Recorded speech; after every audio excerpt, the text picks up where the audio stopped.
Unmute. Hi, Natalie. Can you hear me? Yes, I can hear you. How are you doing?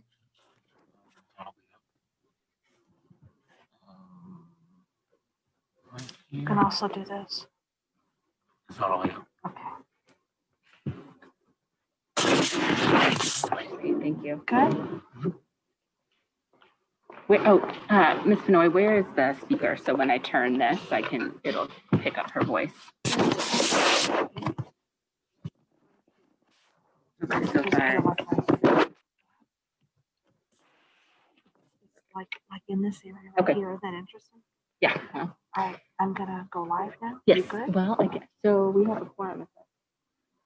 Good? Yeah. We're out of minutes on her. What do you think?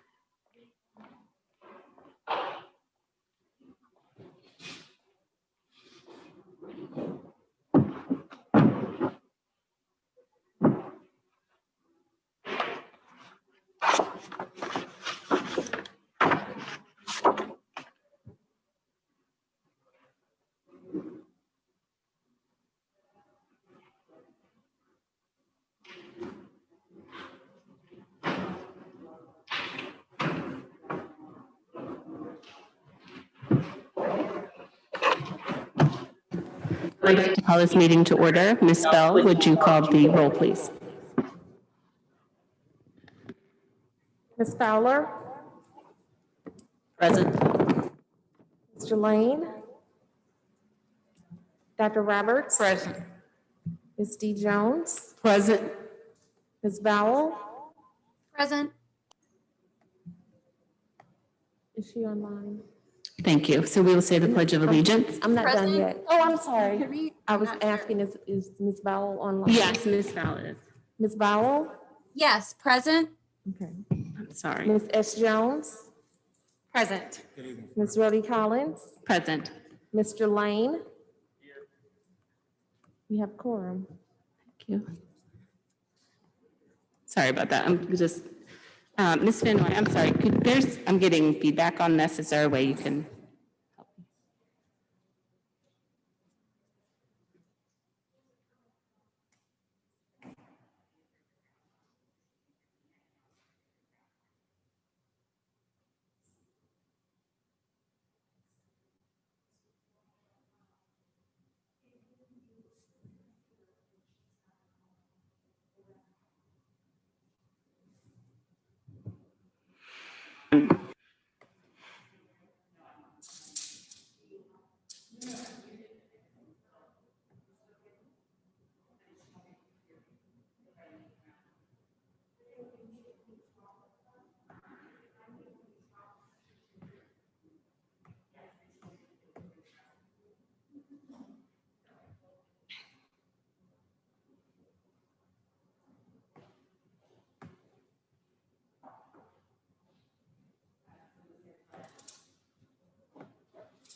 So the first item on our agenda is the consent agenda review, but I'm actually going to postpone that until we have our presentations.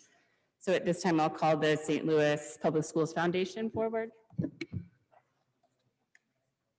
Shoot, yes, the tax levy. I don't have a, Special call tax levy meeting. yes, especially, I don't have this. Hold on, I'm sorry. That's okay.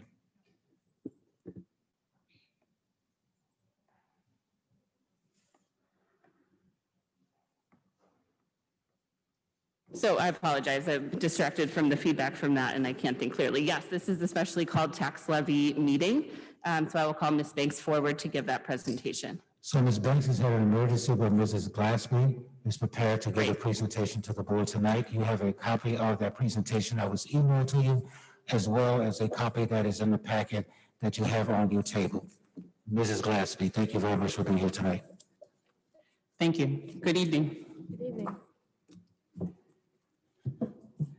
The Board of Ed approves a tax levy each year to generate local tax revenue for the district which must be certified by October 1st.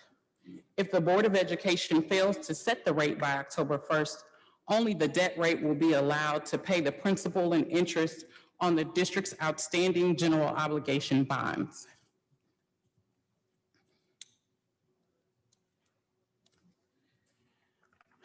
The locally assessed valuations are in three major categories: real estate, personal property, machinery, and tools. Real estate is by far the largest, which includes residential and commercial property. The 2020 assessed valuations have increased over $52 million, or 1.2%, as compared to 2019. The operating tax is calculated on the adjusted locally assessed valuations, which exclude the new construction and improvements in the current year as highlighted on the screen. There is a limit on how much our operating tax, property tax revenues can increase each year based on the lesser of the adjusted valuation change, the consumer price index, or 5%. The adjusted assessed valuations decreased by 0.4%. The consumer price index increased by 2.3%. So for 2020, we propose an increase in the operating rate of a little over 1 3/4 cents to maintain the same debt rate. The proposed 2020 tax rate would be 5.01.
It is assessed at 19%.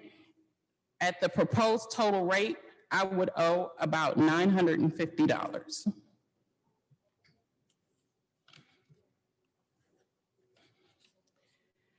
So we request the board approve the proposed rates as presented, the 4.3915 operating, the 0.622 debt service, for a total of 5.0126.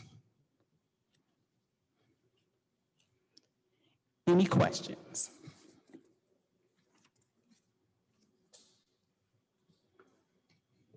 Are there any questions to Ms. Glassy or the administration? This was presented at the work session as well at the last meeting to give you an update. Yes, I have just a few questions. Yes, ma'am, Dr. Roberts. And I know we've heard some discussion around the tax levy rate in many times. But my question is, I don't recall ever hearing that we were putting this, is this for a vote? Yes, ma'am, it is for a vote tonight. Okay. And I made that assumption, but I never heard it presented that we were putting this for a vote. Is it coming up on the November ballot? It's not a ballot. The district sets the tax rate. We don't have to get anybody to the public to vote. Okay. Yes, ma'am. Only the board votes to set the tax rate, tax levy, as they did last year as well. Okay. and it has to be done before October 1st. Thank you. You're welcome. I just have one question. On page 9, is it a 40% increase or is it a 40% increase? A 0.4% increase. 0.4%. Yes, sir.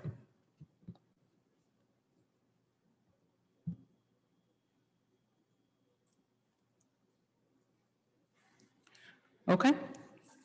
No other questions? Thank you. Thank you. So the motion, is there a motion to approve the tax levy as presented, the new tax rate? I make a motion to approve the 2020 proposed tax levy as presented. Second. Ms. Bell? Ms. Fowler, Yes. Mr. Lane, Yes. Dr. Roberts, Yes. Ms. D. Jones, Yes. Ms. Bowell, Abstain. That was an abstain. Ms. S. Jones, Yes. Ms. Rhodey Collins, Yes, motion passed. thank you. So is there a motion to adjourn the tax levy meeting and move into our regular work session meeting? I move to adjourn the tax levy meeting and move into the regular session. Second. Ms. Fowler, Yes. Mr. Lane, Yes. Dr. Roberts, Yes. Ms. D. Jones, Yes. Ms. Bowell, Yes. Ms. S. Jones, Yes. Ms. Rhodey Collins. Yes, Meeting adjourned. thank you. So we'd like to call to order our regular work session agenda, our regular work session. Ms. Bell, will you call roll call, please?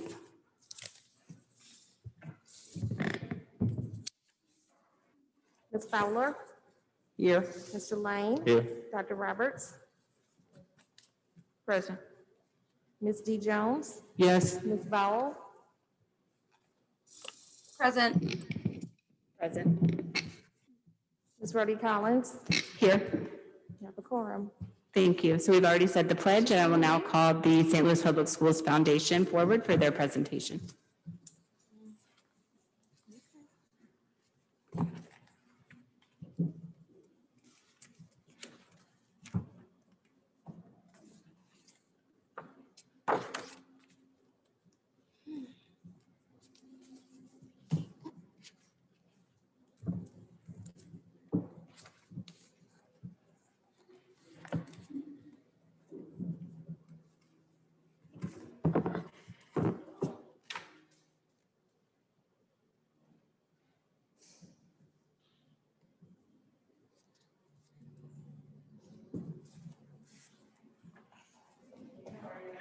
Good. How are you?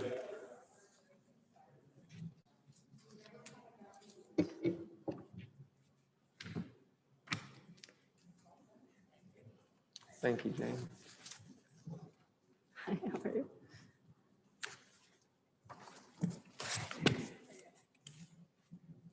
Hey there, hey, thank you. Oh, it's okay. Thank you.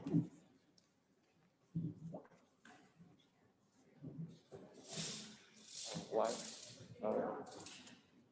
That's it. Yeah. So there's sound coming from that video is what's giving feedback. Okay.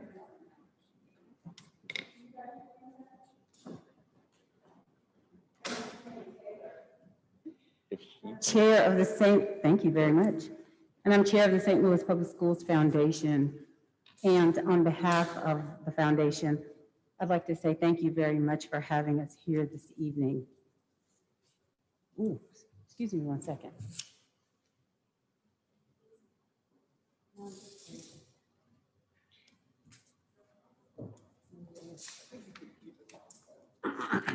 Okay. That's great. Thank you very much. So when Dorothy and I first met last year, we both thought that it would be a good idea that our boards have a good working relationship, that it would add to the overall cohesiveness in messaging and focus for the district. As a result, we kind of agreed that we would tag team and come in to visit one another. So we would come and visit you guys in the fall, and you guys would perhaps come and visit our board in the spring. So tag, we're it. So the purpose of this visit today is for us to give you all an update on what we do and what has happened over the last year and what our aspirations are. So I think most of you guys know that we exist to serve at the pleasure of the district and the 21 amazing children that it represents. It's our job to incite the community's generosity, to ensure the kids have everything they need. Specifically, we raise funds to close the gap between what tax dollars and federal funds don't cover. We serve at the pleasure of the district, and the foundation acts as a critical friend of the district, providing guidance and ensuring equity across the system. We leverage services of other nonprofits and universities through programs and grants. We develop efforts that are evidence-based and community designed. The foundation actively supports the district's transformation plan and how its components translate to the overall district priorities. We absolutely love to talk to funders about the importance of early childhood literacy, and that by all research, children need to be reading fluently by the time they're in the second grade. Through our efforts, we have been able to expand early childhood funding to 2,100 3- and 4-year-olds. We also like talking about how we're managing relationships with BJC, and that we provide 4 full-time nurses and 4 full-time behavioral specialists in 4 elementary schools to ensure that our St. Louis kids are not only healthy, but they're well. So those are just a couple examples of how we sing the praises of the district.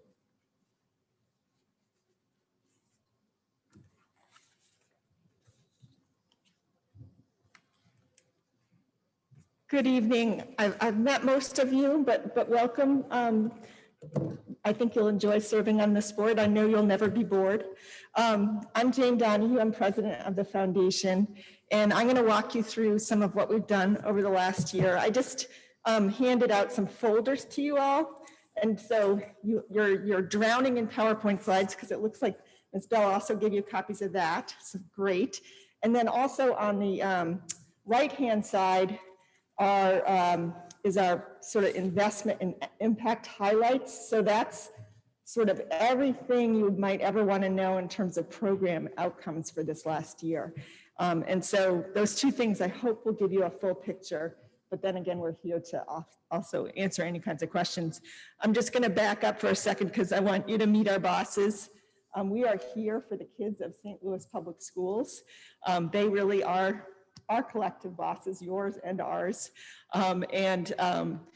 This bottom right-hand picture is a picture of Alea, who is an early college academy student. She just graduated, but I had to pull out her quote right now in this point in time, because when she talked to us last spring, she said, I want to be a judge. Not only are there not a lot of African-American judges, there are very few female African-American judges. So we know she's on her way, and we know she's much needed. She was the winner of the Maryville Presidential Scholarship last year. The other reason that we exist, and you clearly know all this because you have the awesome responsibility of putting the budget together every year.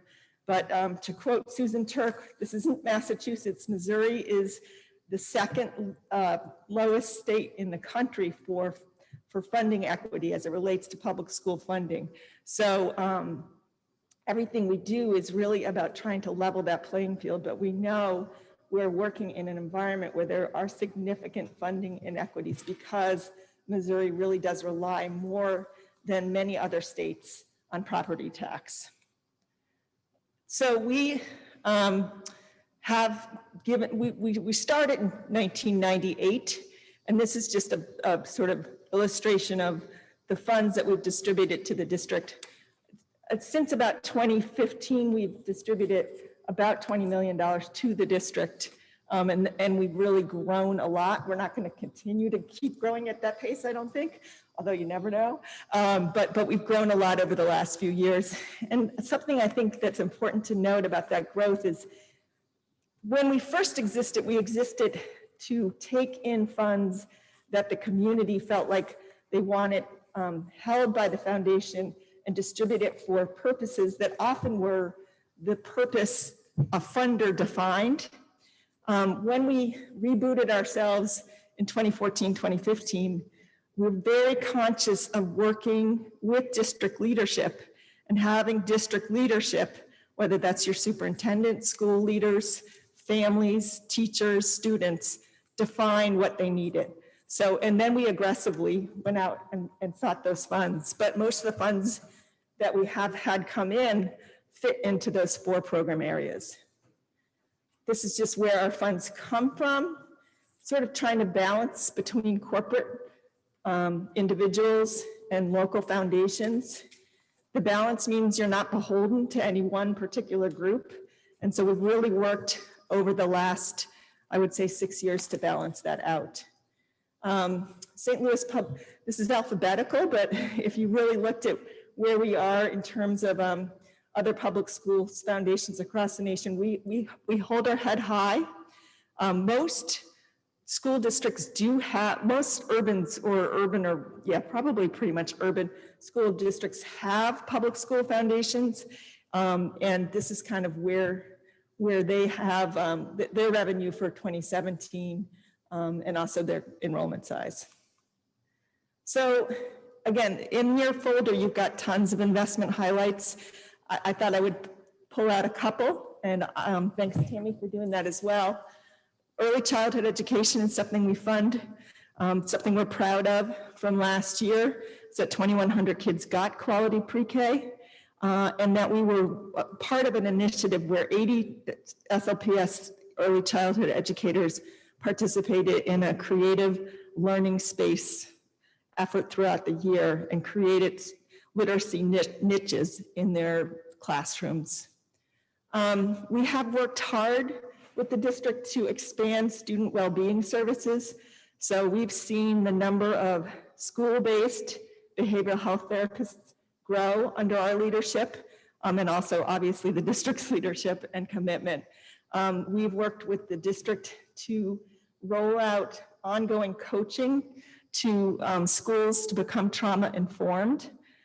That is a work in progress. That takes a lot of effort and time from teachers and school leaders, but we're proud to say that I think there's about 45 schools that have gone through that. 85% of the kids that are seeing school-based behavioral health therapists are showing progress in their symptomology, it's called, but in sort of layperson's terms, just showing progress in their goals as it relates to mental health. And there's also strong data around them improving their reading scores at a faster rate than the district average, and also improving attendance. College and career prep is a big investment on our end. Over the last 4 years, the college enrollment rate has been, 4-year college enrollment rate has slowly been climbing, and that's a big, hard task. And I'm proud to say that we've gone up about 10%. So that's significant. And then we try to fund things that will excel innovative leadership and excellent school systems. So I would say something to highlight over this past year was the funding of the community visioning sessions, which I can't believe we got in before the pandemic, but I think there were more than 1,000 people that came out to those. In terms of things that we'll be funding next year, again, we're sort of sticking in these 4 categories, at least for the next year. And I won't read you these whole lists, but what's in green are the investments in each of these categories. And I think we're at about 3.7 million if you add up all of that. We've also played a role in helping the district, which you guys have done a noble job of supporting families during this pandemic. So when we saw the infrastructure that exists to make sure families have food, we wanted to make sure that adults could also participate in those programs. And so we funded the adult portion of the meals that the district provided. And I think Althea's not here, but I think the total was about 300,000 meals between March and August. So that's significant. We are also supporting the district in its efforts, and kudos to you, its efforts to achieve technology equity. So that's the commitment to one-to-one technology.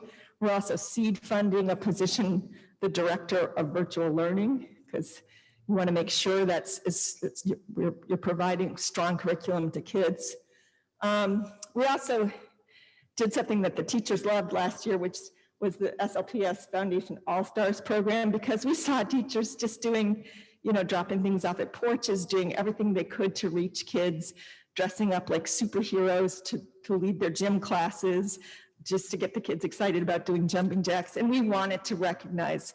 And so I think that we had over 500 nominations for that, and we recognized about 300 teachers.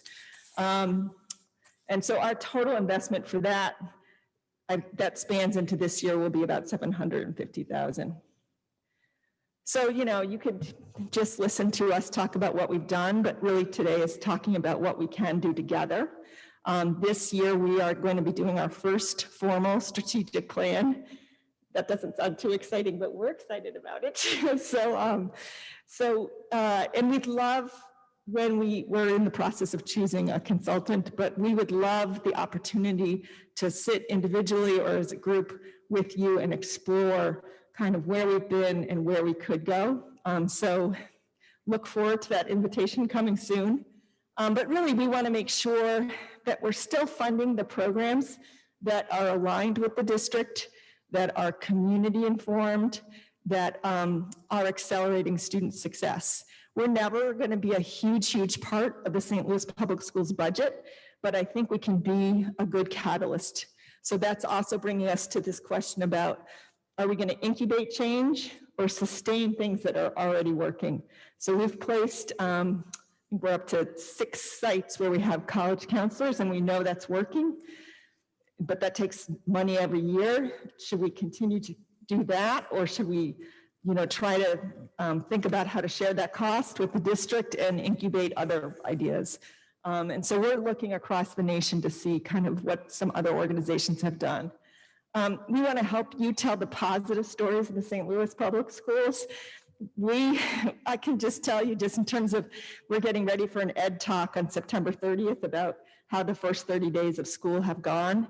And I've been able to watch teachers teaching via Zoom, visit a couple instructional support centers, and we should be proud of the level of commitment and teaching that we're witnessing. I know there are problems, but we should be proud and we should be telling those stories. So we're starting with a video from a kid that's learning at one of the high schools, and we'll have that online next week. But we want to help you tell those good stories.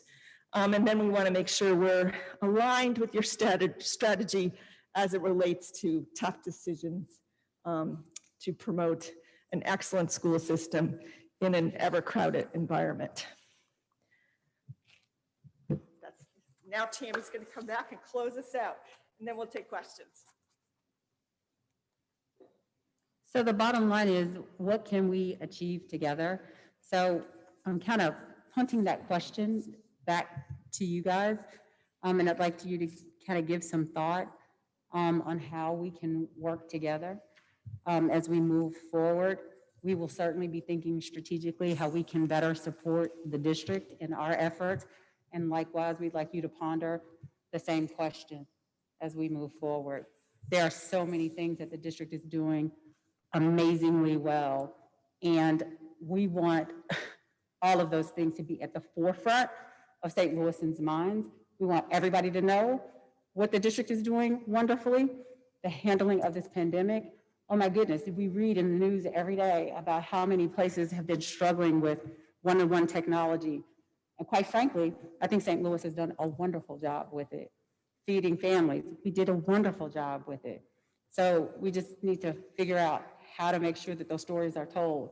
And it'd be wonderful if both the choir and the band were playing the same song, right? So what can we achieve together? Thank you so much for having us today.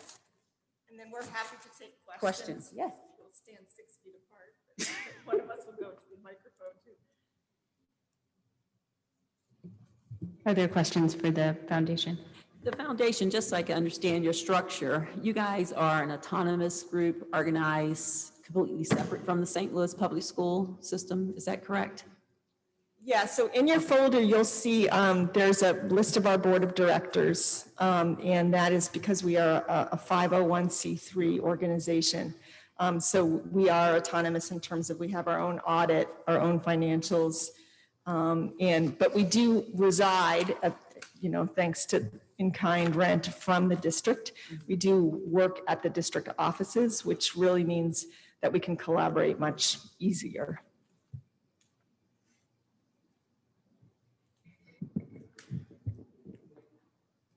Good evening, ladies. I don't have a question, but I do want to say thank you for your support. As a former building level person, I know when the district can't provide their resources in other places, and the foundation has stepped up to do some remarkable things. And so I want to commend you for that effort. Thank you. Good evening, ladies. My question is, I'd like to thank you for all you're doing as well. I do have a question about the college and career readiness. I know so many college students, they are so excited when they graduate and they leave and go off, but many of them are not able to complete their 4-year terms. And I'm just hoping that perhaps you talked about incubation, correct? And perhaps maybe some more attention can be placed in the areas of training, skill training, because so many of our students that I know, even personally, they just don't have the finances, even though they have the heart. They want to be in college, they want to finish, and even the parents might not have the finance to help them finish. So in that area, I just would really like to see everyone, not just your organization, focus a little bit more on that, because we have way too many children in the neighborhoods that have dropped out of college because of finance. We couldn't agree with you more. One thing I think that the college specialists focus on is making sure kids have good financial matches so that we can prevent some of that around taking out too many loans, signing up for the Parent Plus. There's things that they do, and you'll see on one of these slides that the scholarship dollars have gone from 21 million to 41 million. But that doesn't mean that we shouldn't and can't also make sure that kids are getting really good guidance around certification, apprentice programs. Juma Fanoy, who is the counselor over at Northwest, runs a workshop for all of the college specialists around understanding where kids can apply for 2-year degrees with certification or some kind of trade degree or trade certification, a path towards that. So agree completely, yeah. I have one last question in regards to scholarships. I'm listening to the news and I'm hearing our seniors, our high schoolers, wanting to play for scholarships. They're worried about money, scholarships to go to school. So I guess I'm asking if I had a high schooler and, I'm worried about COVID, which many of them are, since it's a contact sport. And what kind of effort can be made to help as many of our high schoolers receive scholarships so they won't have to worry so much about playing sports just to go to college? So I think we have some data, and I'm happy to put it together for you, that there are more SLPS graduates getting private scholarships. So they're probably going to get the Pell dollars, the federal scholarships, but the institutional aid and the private scholarships, that has risen. But I think it's been concentrated at a few high schools more than spread across the district. We've also grown the number of kids that get scholarships from the Scholarship Foundation that are 4 to 5 year scholarships. So I think there's awareness, there's a database now that exists where kids can go and look up all the scholarships that exist in the St. Louis region.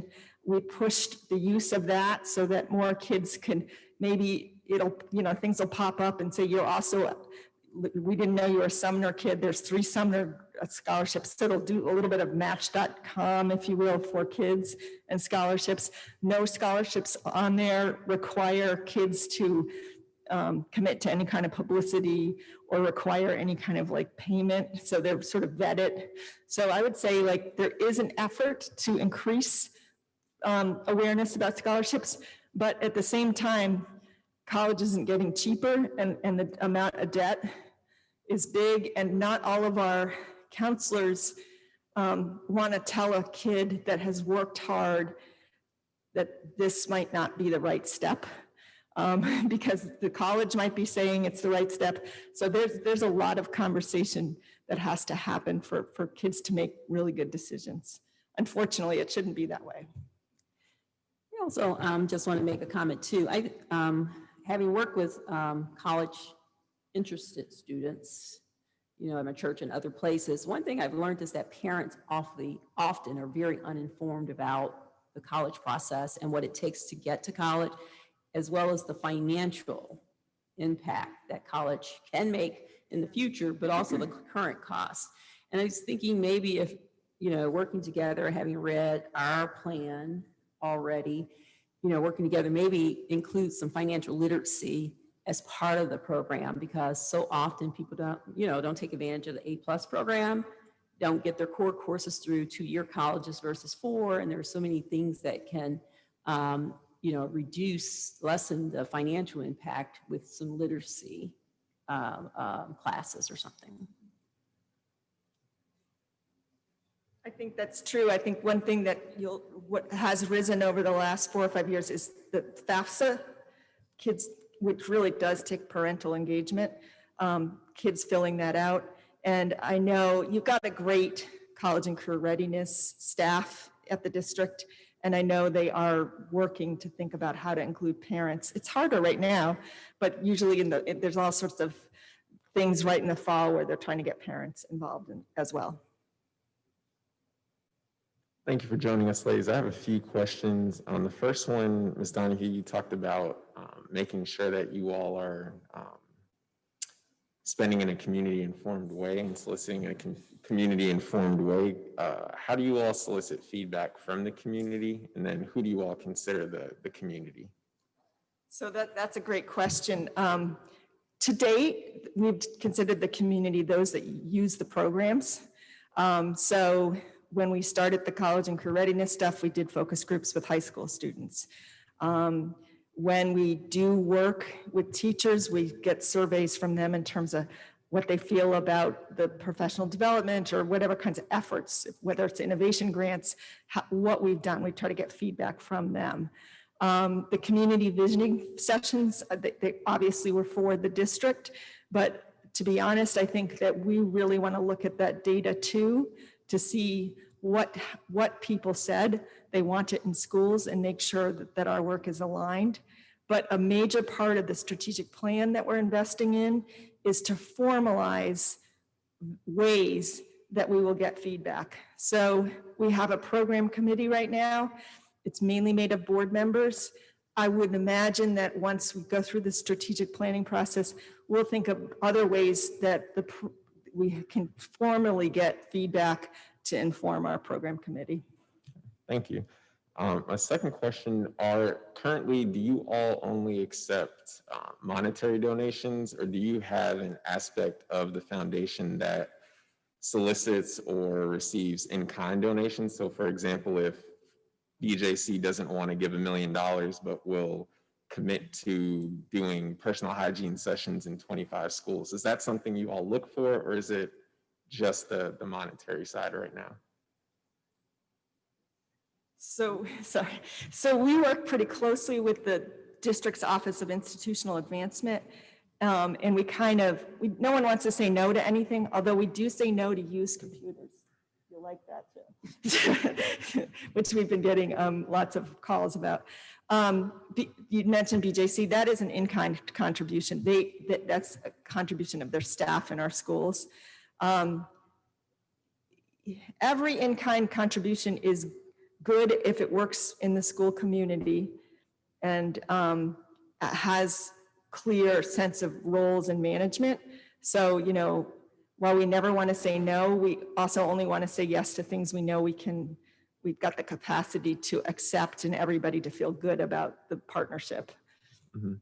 Yeah, I understand that. I guess I was more so asking along the lines of, I know if BJC wanted to do that, that would be something the district would work on with an MOU, but I guess I was more trying to get the thinking behind the foundation of if a BJC did present that, would it be, well, that's not really what we handle, but you can talk to the district, or is it, we're just, or is that something that you all are actively seeking out as well as the monetary donations? The district has a volunteer office and a mentorship office, and also a couple staff that work on in-kind partnerships. So we often share those opportunities with the district. Okay.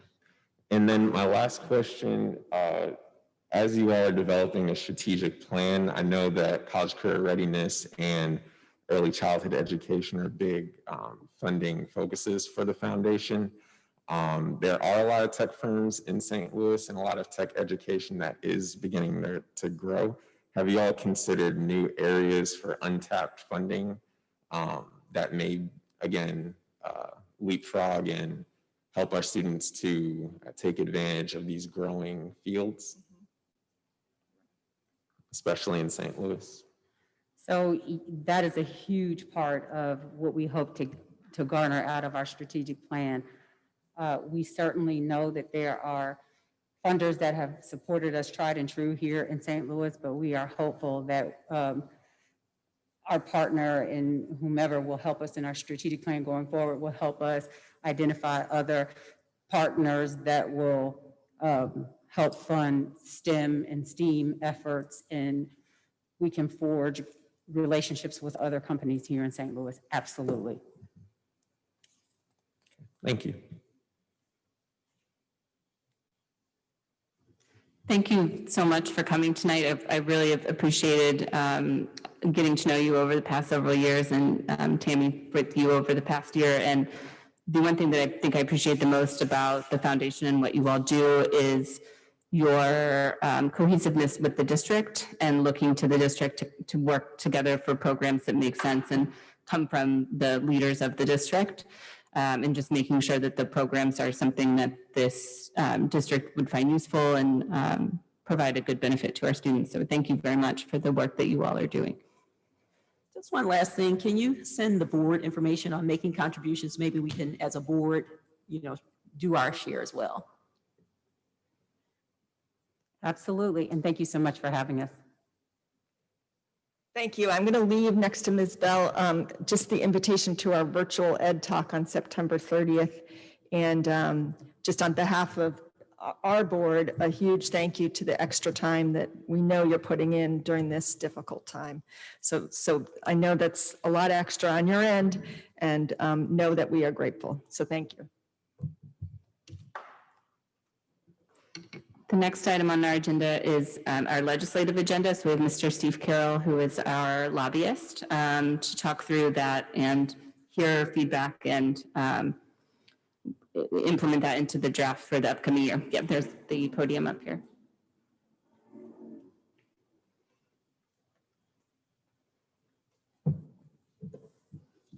Thank you, Madam President. Nice to be here with you tonight. Sorry it's under these tough times with the COVID-19. I hope that you all have been safe. I know that several of my friends who have lobbyists have come down with it. One almost died. My sister just got over it. And last night her father-in-law passed away from it. So it's tough out there. And so certainly I'm thinking about all of you. I hope you stay safe. Tonight, the president asked earlier, I guess in late summer, if I would put together kind of a synopsis, a list of things that I have done over the years in the 23 years with the school district on behalf of the various elected boards and the SAB. And so I did put that together for you. I think she sent it out to each of you so that you had a copy of it. But that's just something that you can go over and review what we've done in the past, some of the things that are currently in statute, which has helped the district for sure. But again, that's in the past. I'll be happy to go over any of those issues that are in that memo. Otherwise, I'll just simply go to the things that we're going to be dealing with now in the present and the future in the next legislative session. What I sent out to the president, and I believe she got out to you, was a proposed legislative platform for the 2021 legislative year. Many of the key proponents of this are the same as last year. However, because of certain circumstances with COVID-19, some of the issues that took place last year in the legislative session, we made some changes. We added some things to it. Certainly, we added 3 support issues, the first 2 on legislative priorities, and then the last support item. And then we also added 3 opposed items at the very beginning, the first 3 for your consideration. I think at this point, nobody knows what the 2021 legislative session is going to be like. We're not even sure if we're going to have actual face-to-face meetings, how the committee hearing, the structures will take place. Currently in the Senate and in the House, they're hosting committee hearings in the chambers so they can have the necessary social distancing. Witnesses are testifying up in the galleries if you've ever been to the Senate or House.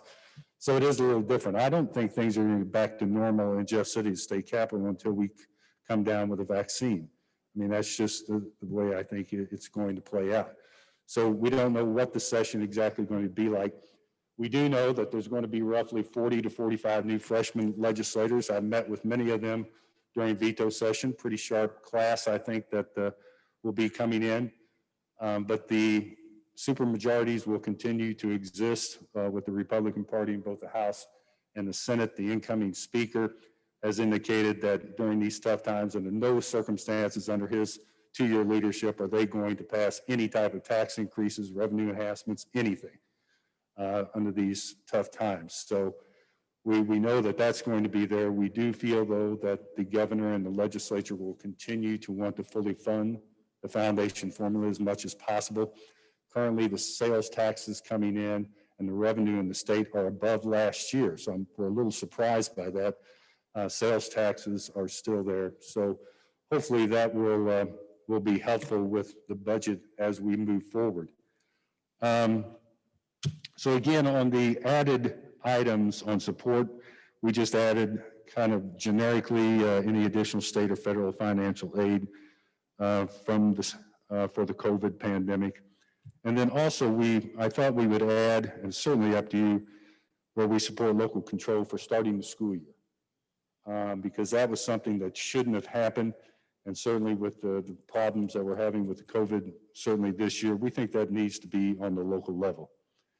And then also last year, there was a massive reading intervention statewide mandate bill that the chairman of the Senate Education Committee has been pushing for several years. And we just feel like local school districts, each of them have their own reading intervention programs, and that should be done on the local level and not take that control away from you as an elected board. Then also on the opposed legislation, certainly there are efforts, you're going to see this, one of the biggest issues for next year is going to be the for-profit virtual education companies, trying to come in and trying to get away, trying to take the local school board totally out as a gatekeeper on virtual classes for students. And so far, the public education groups have opposed that. We feel that you should have some input about whether a virtual program is good for a student that's currently in the St. Louis public schools. So I know, though, that the for-profit virtual companies have already gone to the governor, sent a letter to him. I think I sent that out to you, asking him to do an emergency rule to totally take local boards out of that decision-making right now. And they're trying to use the COVID to press that. It's all about the money. Their ability to go and try to get at least the SAT funding, which is $6,375, which is probably twice as much as what it actually costs for a virtual education program for students. So it comes down to those for-profit companies, obviously, trying to get some dollars. We understand that. We also put in opposed virtual providers from becoming basically virtual charter schools. They want to be their own LEAs so that they can go directly to DESE and be paid and bypass any local school authority. And so we just feel like that is not the direction that we should be going in. And then also to oppose state funding for charter schools, infrastructure, and deferred maintenance public school districts. We currently receive no state funding for our infrastructure needs. And so last year, we know that the charter folks tried to get some money into the budget late without even a hearing and tried to slip it in at the late time. But because of the COVID-19, the budget problems, that money was taken out. I think they were trying to get $5 million. But we don't think that's right. The public schools aren't going to get state aid for that. We don't feel it's right that the charter schools. So that's why that was included in there. But with that, I'll possibly open it up and answer any questions. Again, this is just a rough draft. I wanted to try to get it to you early this year so that you can think about it, think if you want to add something, subtract something, so that you would have it early for this fall, and then maybe go ahead and vote on it in October to get it ready. The only thing that I did not include in this is because we don't know yet. We feel that the governor is going to call another special session in October for the COVID liability exposure for nursing homes, for businesses. There has been talk within the public education community to include school districts as well. And so should that special session be called in October, this board needs to make a decision if you agree with that proposal or not and want to be included in limiting liability on behalf of this district. So that's potential out there. That's why I didn't include it in this in case it is in a special session. Now, if it's not, chances are it will be brought up in 2021 legislative session. You'll have time to decide whether you think you should be a part of that or not. So with that, Ms. Fowler, congratulations on being on the school board. I'll be happy to try to answer any questions. Just for my information, others may already know this, how do we come up with the priorities? Well, when I was first hired by the district in December of 1997, it was the 12-member elected board at that time. Hattie Jackson was the president. They didn't even have a legislative platform at all. And so 1998 was the year that we went down and they passed Senate Bill 781 to end the desegregation. And then February of 1999, our law firm was involved at the time with the settlement agreement. After that year, and we just kind of played just almost all defense, and every legislative session is different, I went to the board the next year and said, I think we need to have a legislative platform. I mean, it's the largest school district in the state. It seems to behoove you that you would want to do that. And so they entrusted me to put together a legislative package, and they've asked me to do that every year since. So every elected board since that time has asked me to put one together. The SAB did the same, and now you all. And so that's really how it's come about. And so it's just basically a foundation of some of the principles that we believe in.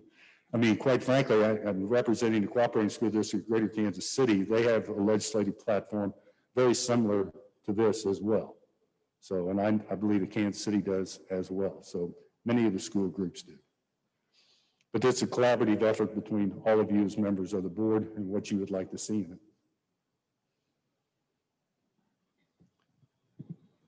Do you have any insight into potential changes, modifications to the state funding formula, or when that would, any conversations about that would resurface? Currently, I don't see any major changes in the formula.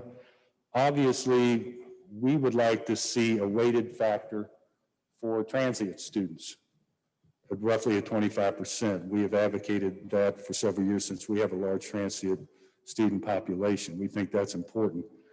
I don't see any changes with ESL, weighted factors, or free and reduced lunch, or special education.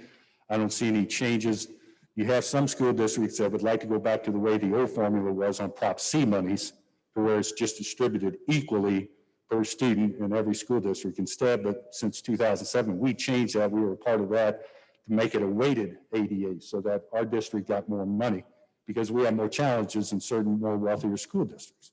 I don't see that changing at all, and I don't see the dollar value modifier changing at this time. I think that the biggest thing we need to do is make sure that we fully fund the formula, make sure that all efforts go to that, and try to put as much money into the transportation formula as possible, is what I foresee.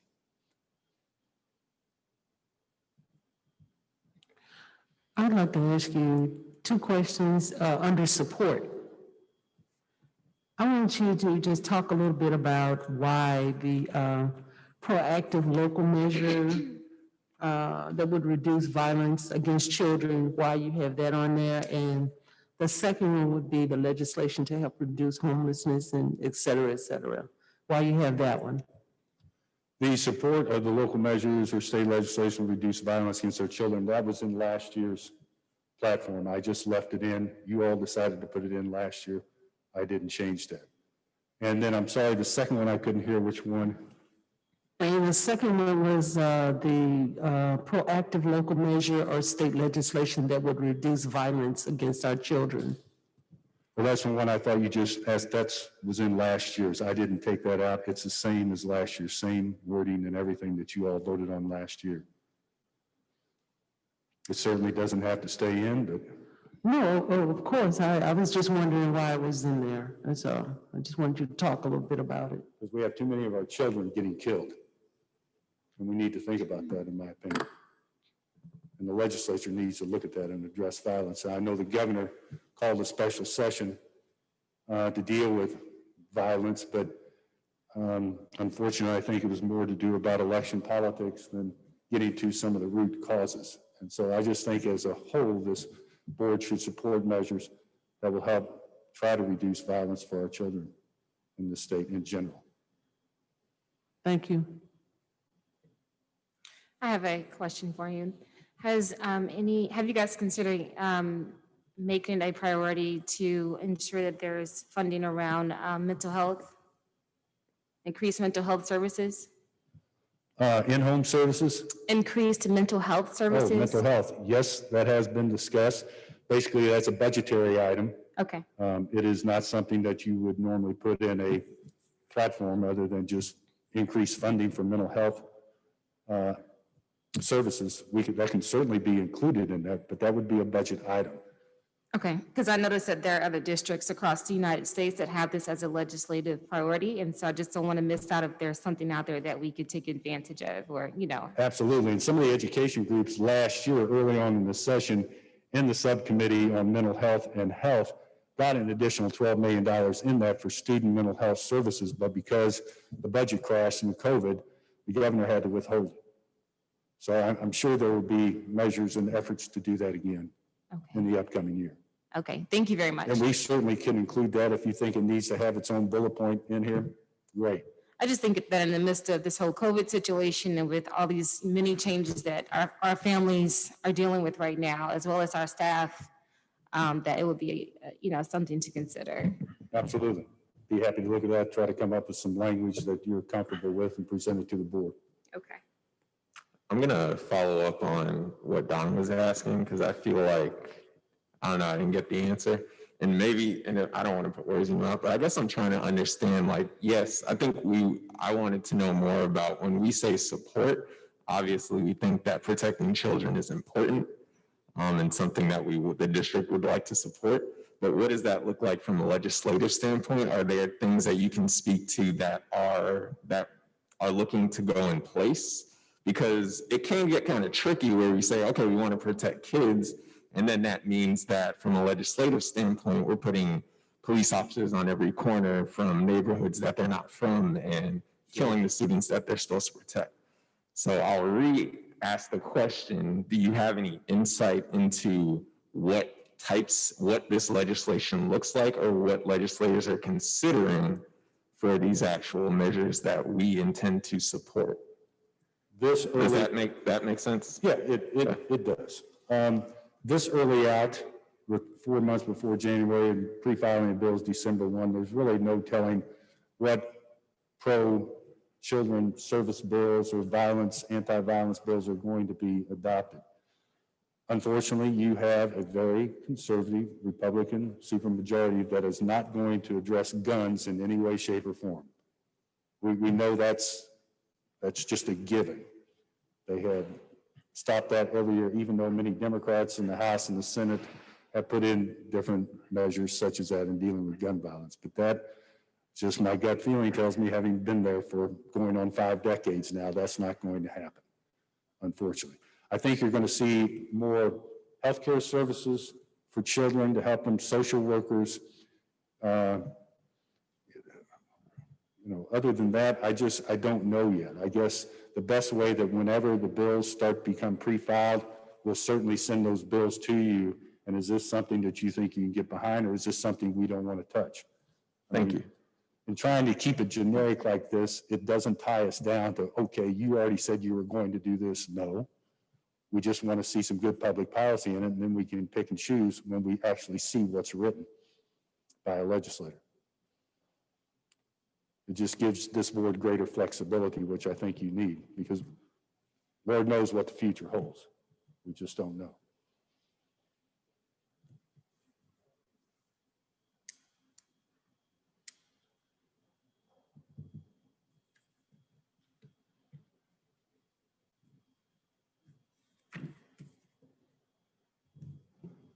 Are there any other questions for Steve?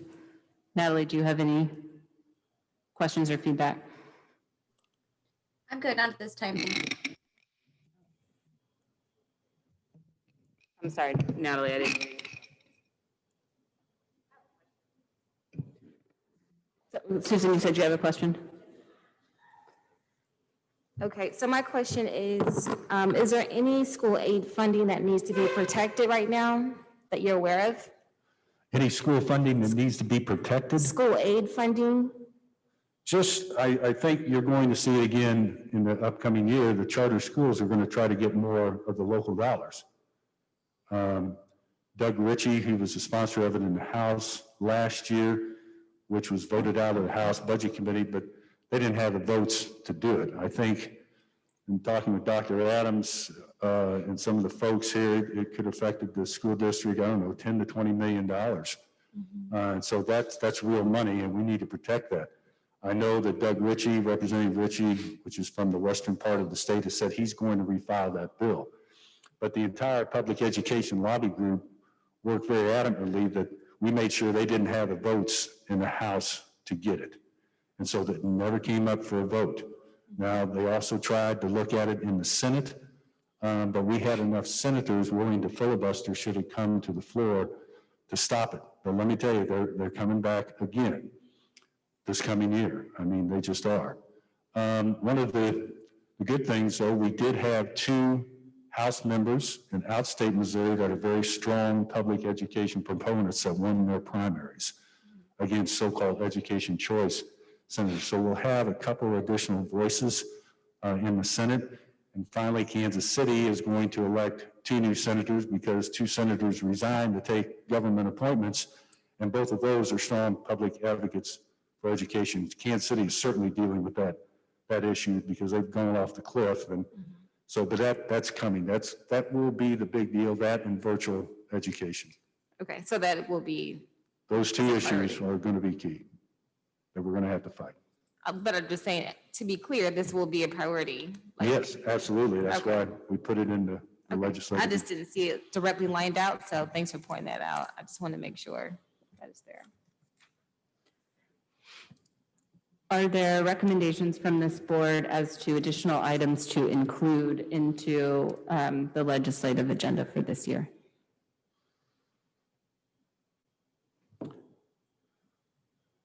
Madam Vice President, just to go to your previous question that you did ask, the second opposed and the fourth opposed hit on exactly what you're talking about, what I'm talking about, the virtual schools and the local funding for charter schools.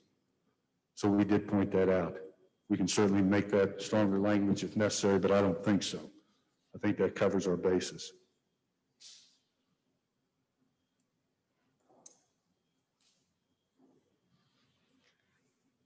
have a question. Is that okay? Yeah, go ahead. and- Oh, okay, I can wait. No, Okay. go ahead. Oh, okay. So I know I spoke a little bit about the school aid fund earlier, and I'm just reading here, and I just want to know, what your thoughts on it. But would it make sense to specify that the school aid fund is only for pre-K to 12th grade public education in the Missouri Constitution, if that were considered? Sure. I mean, that's possible. Seeing as though sometimes those dollars could go to higher ed institutions, resulting in less funds that would go to the students in this district. Sure, we can make that more specific, K through 12, absolutely. All right, thank you for that. That's not a problem. I'll make a note of that.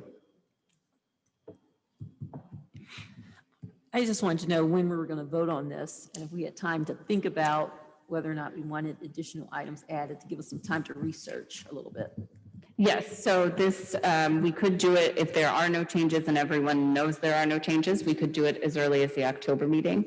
If we want more time to consider additional items, we can certainly approve it at the November meeting. I'm not sure if schedules will align to have Steve come back, but we can certainly communicate. I can gather up that feedback and submit it and have a second draft or a third draft, which is what we have done in the past. I can take some direction from the board here as to, do you want to see this on the October meeting? How comfortable are you with it at this point? How much time for reflection and consideration would you like before proceeding? If possible, and this is just my thought, if we could wait until November, since although I got this a few weeks ago, literally probably 3 weeks ago, I'd like a little time just to see what other school districts are doing to make sure we're not missing anything that may be important to us. But I will do, of course, what the pleasure of the board is. It's just good, I'll just add, to try to have it in advance of the December 1 pre-filing of bills, so we'd like to get it in our legislators' hands in November. So they know where we stand in advance before they start drafting legislation. I mean, I'm good with October. I mean, it doesn't take me long to do what I want to do, so I can do it in Okay, October, thank just so we don't hold up the process. So Sure. I'll just, ensure that I do my research before that we get to October, okay? So where is the rest of the board on this?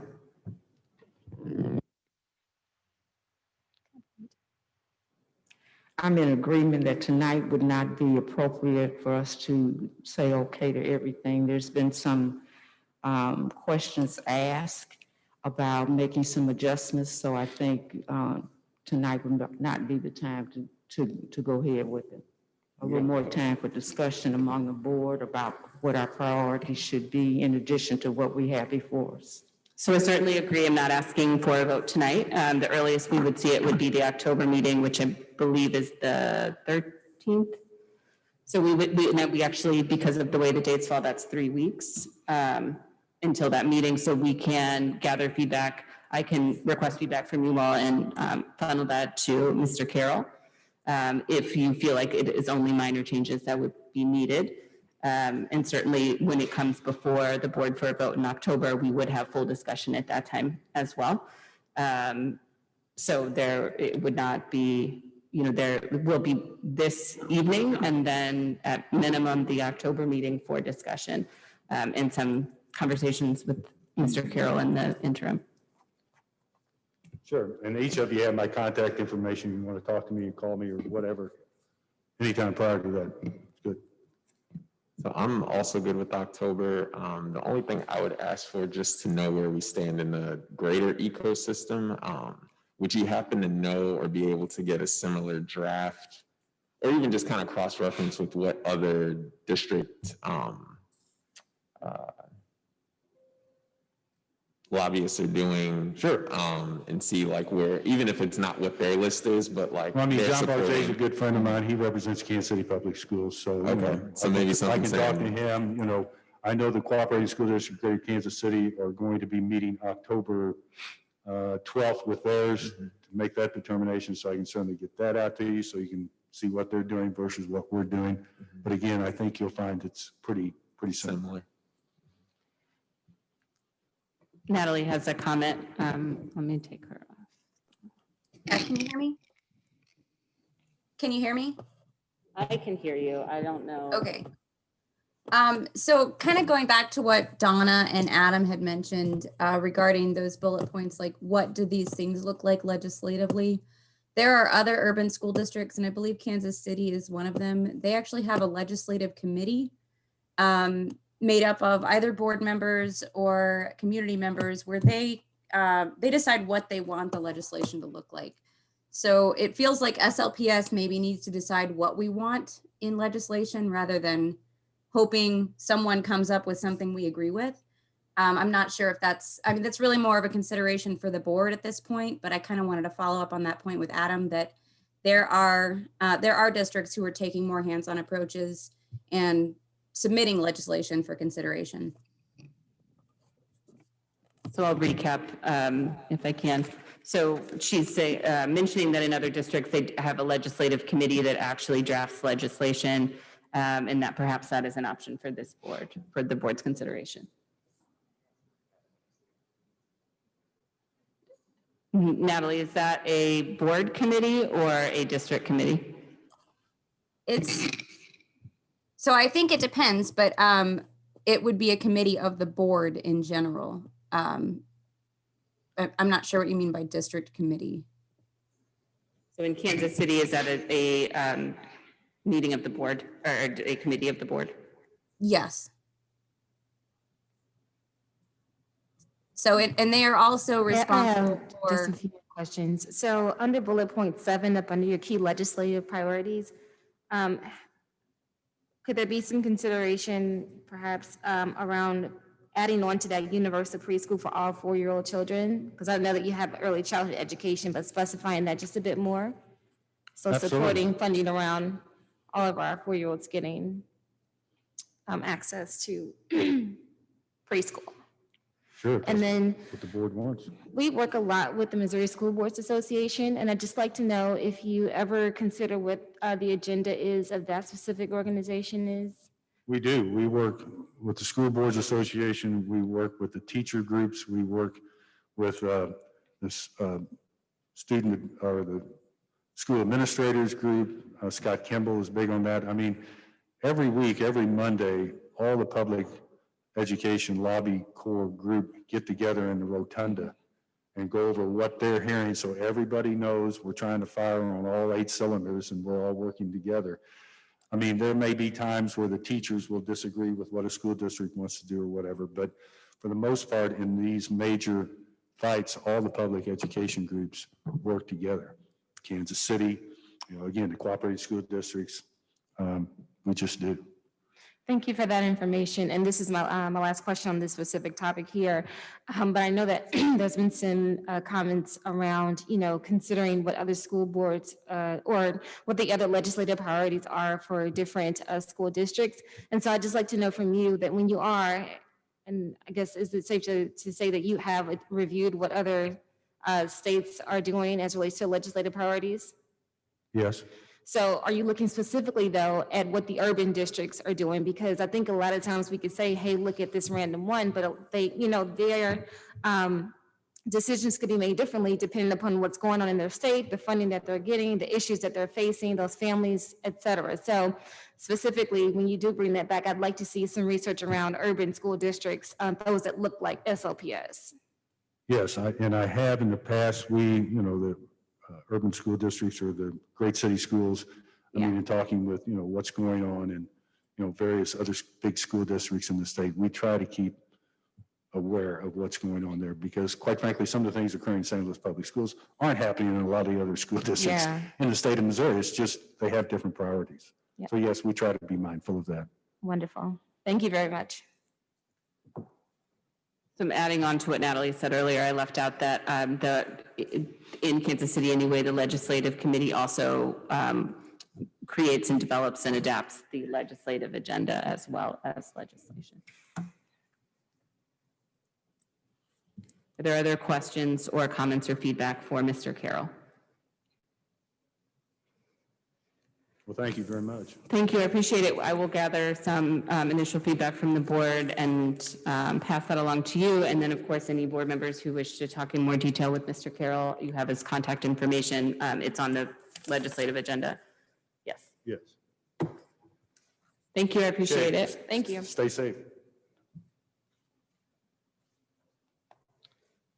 So with that, Dr. Adams, school restart and the assessment calendar.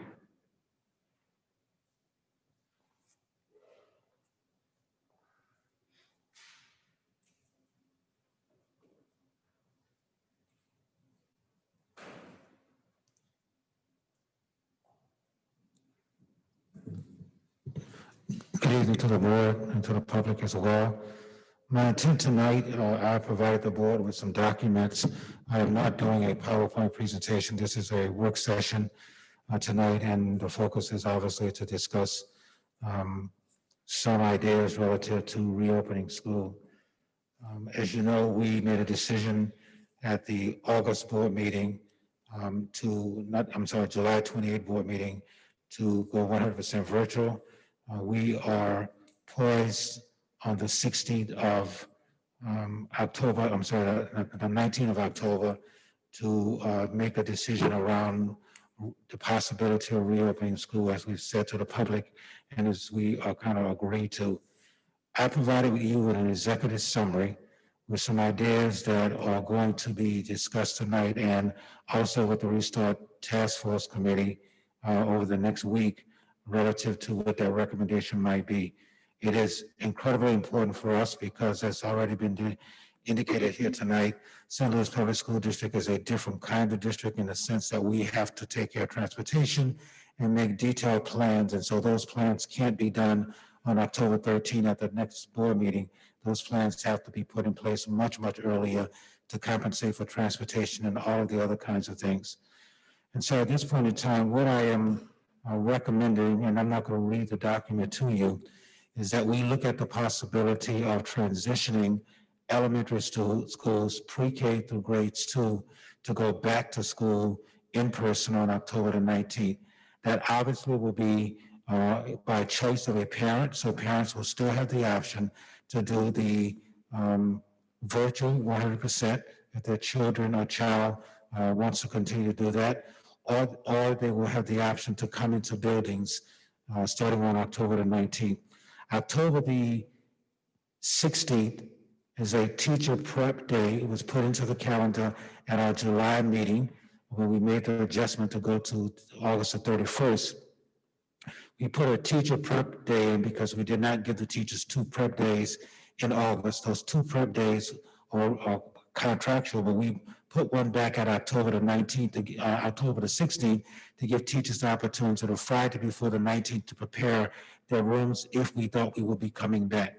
I've also provided you with a document that lists, and this was an email to you, but it's in your packet, that lists other districts around the region in terms of what their recommendations are.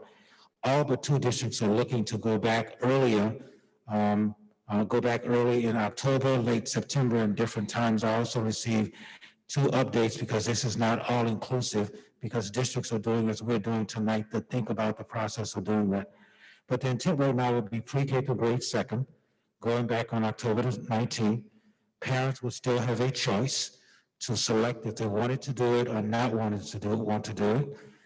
And then the idea would be within 2 weeks period of time to transition grades 3 through 6 at the elementary level only to go back to school. That would be within that 2-week window. Initially, in the initial draft I sent to you, I indicated 2 weeks, but we've spoken to our transportation department, and we believe that at the elementary level, we would have the possibility to do it in a possibly shorter period of time, but it would also give us 1 week of time to determine what the details look like. We would also close our ISCs effective on October the 14th, which will give us time to transition that staff back into buildings such that they can support the K-2 environment that will start on October the 19th. It should be noted that in our ISCs, we are running approximately anywhere from 950 students to 1,050 students every single day in 22 buildings, and we've had 1 incident, and that was not necessarily a student incident in terms of the virus. And I also sent you some data relative to the number of cases we had and all of those kinds of things. We're still monitoring on a regular basis what's happening in the ISCs, but at this point in time, the data is positive in terms of students being interacting with staff and wearing masks and the social distancing and all of those kinds of things. The other recommendation we will be making is that we would try to limit our class sizes to 10 to 1. Obviously, that will be determined by the size of the environment, meaning the size of the classroom. And some of our ISCs, to give you some examples, we are providing instruction in a gym environment similar to what you're in here now, and that number is more than 10 to 1 because students can easily distance themselves more than 6 feet away. Staff is providing instruction to those students.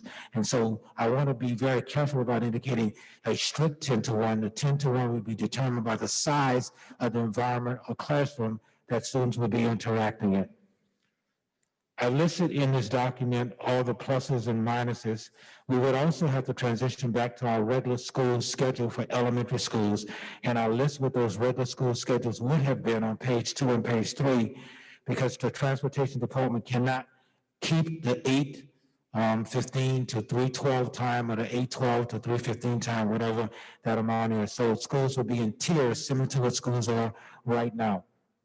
We're asking our transportation department for a student to provide us with the data so that we know that they can actually do the transportation, and they're running routes as we speak now, obviously with a final decision coming, or a final recommendation coming relative to the in-person.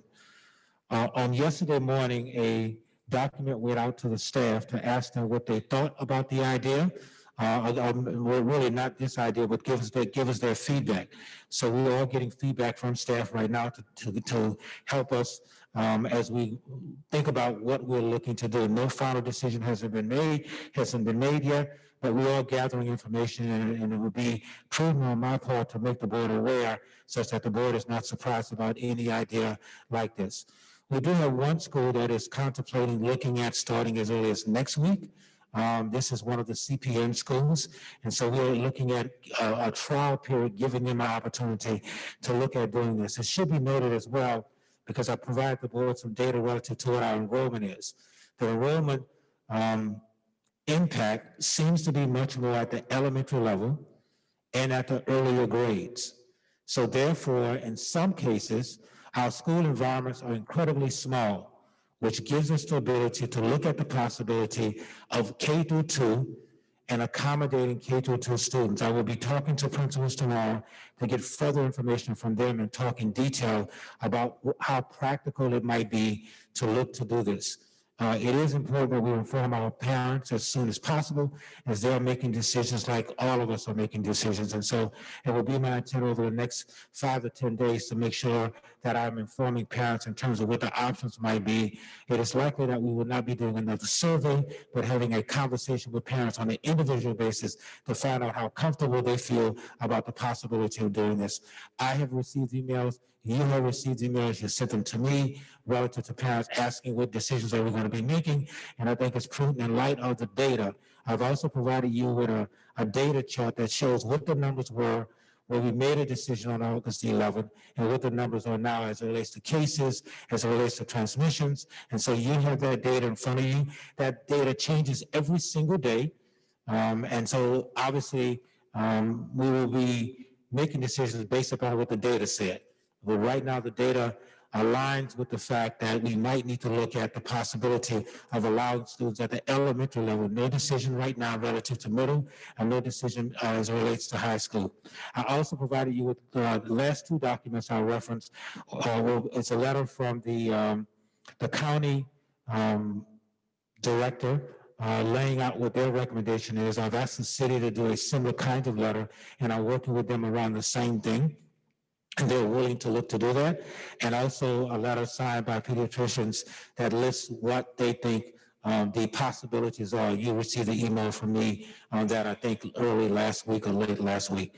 So at this point in time, I think I've covered all of the items in the executive summary. I'm not reading it page by page, but I'm giving you an overview such that you can ask any kind of relevant questions you might have around the executive summary. So a recap would be pre-K through second, starting sometime around October the 19th, 3 through 6, starting within 2 weeks after that point in time.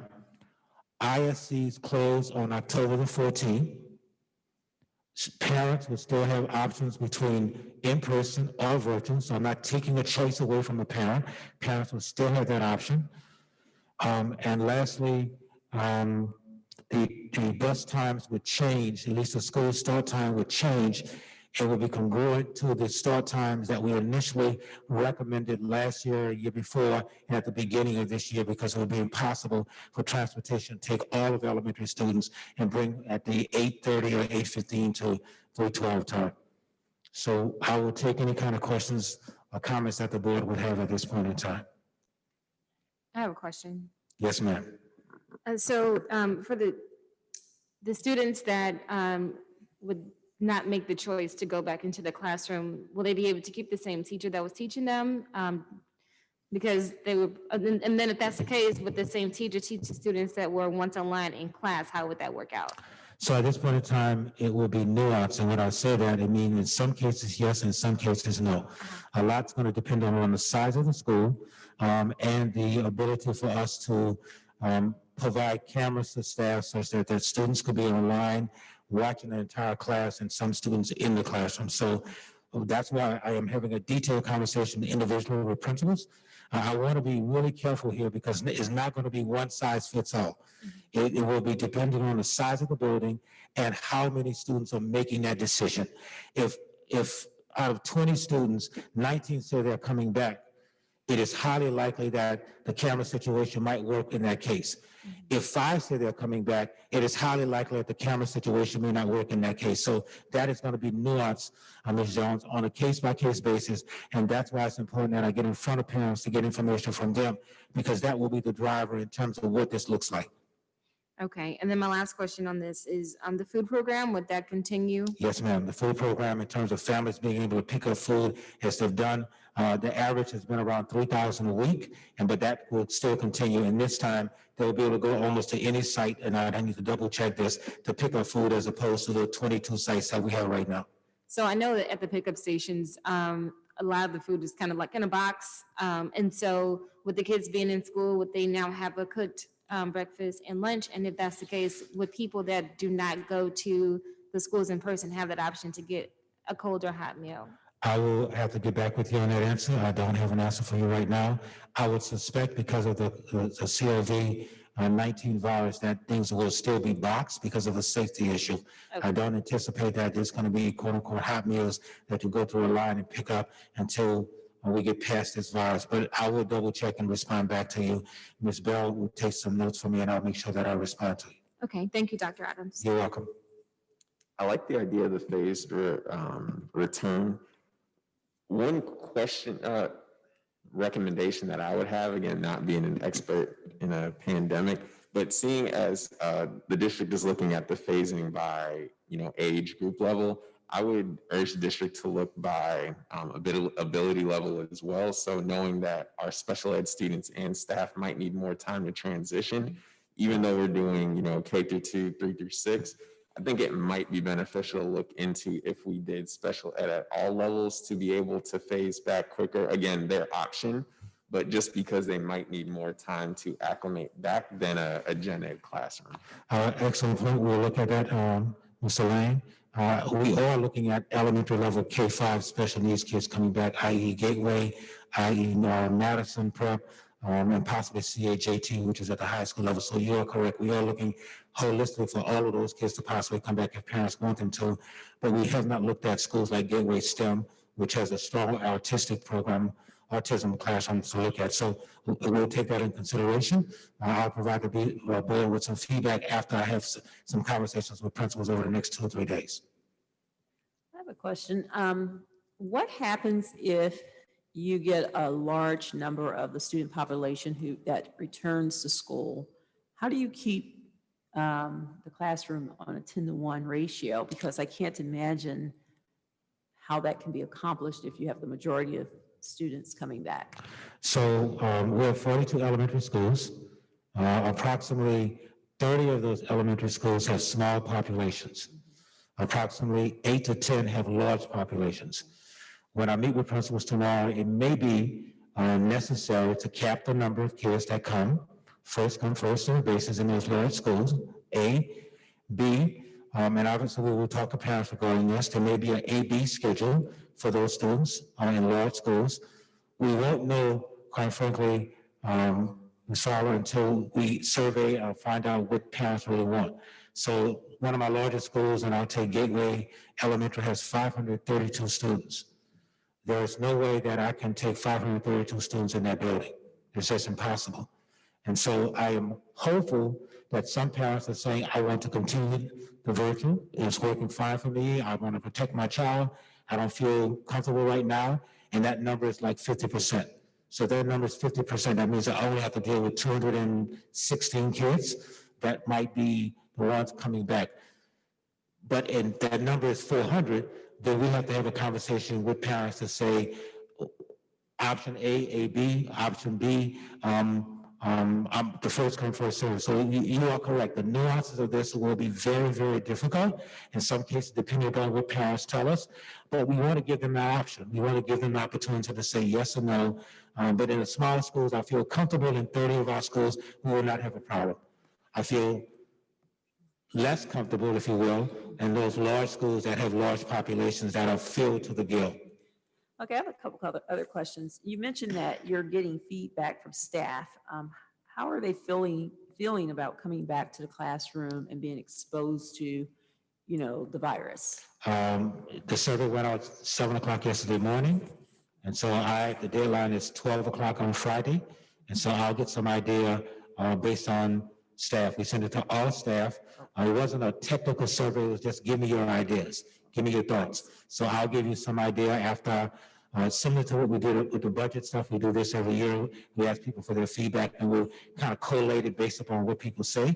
In some preliminary conversation with my principals on last Thursday, they felt that about 50% of their faculty felt comfortable coming back in some way, shape, or form. Plus the fact that we've not had any incidents in the ISCs have given persons a sense of confidence that that can happen. Thirdly, all of the professional development, we have a session on Friday. Staff must come back in the building.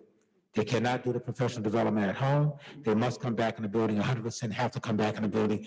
Even if they're sitting in their classroom by themselves doing the professional development, they get them used to coming back in the building and comfortable about the systems that have been put in place to protect them as well as students. And the last thing is, I guess it's not a question, it's more concern. I would be highly concerned if my young children had to switch students mid-semester. You mean switch teachers? Yes, switch teachers mid-quarter. Have you guys really thought about the impact on these young students? I guess if I was an older student, they probably can handle it, but young students switching teachers, if that's going to happen, I think it's going to be pretty traumatic. And what's the plan of action to deal with such a drastic change if necessary? Yes, ma'am. So traditionally in September, we make staffing changes anyway. It coincides with the fact that we have more students or less students. And so we have to make changes anyway. So this coincides with that. I indicated to you the numbers that I sent in the data thing about how many teachers, quote unquote, are at risk because the population has declined. And that would be 30 changes or whatever that number is, that would have to be changed anyway. We're trying to do this at the same time that those changes might be taking place, because they would have to take place from a budget perspective anyway. And so we're trying to do this at the same time that that's happening. We're going to do everything in our power to minimize changes in teachers. I can't guarantee that there won't be any, but on a case-by-case basis, it's our intent to try to make sure that the teacher that's before the kid is the same teacher, with the exception of those teachers that might have to change because of reduction in numbers of students. In some cases, I have teachers with 1 kid. I have teachers with 3 kids. I have teachers with 0 kids. And so, but they would have to make some changes anyway. And that would normally happen in a regular school environment early on in September, and that's why we make the changes now. But you are correct. We're going to do our best to try to minimize it, but I can't guarantee at this point in time until we have those one-on-one conversations with each school leader and their staffs, with their staff numbers, to determine what that looks like. You're welcome. Natalie has a question. It might help if you put the microphone there. I'm not sure. Does that work or? Okay. Okay, so how are we gathering and analyzing the data on preference on who is coming back, who would prefer to stay out? Are we doing a survey that's similar to what we've done previously, or is it just one-on-one outreach?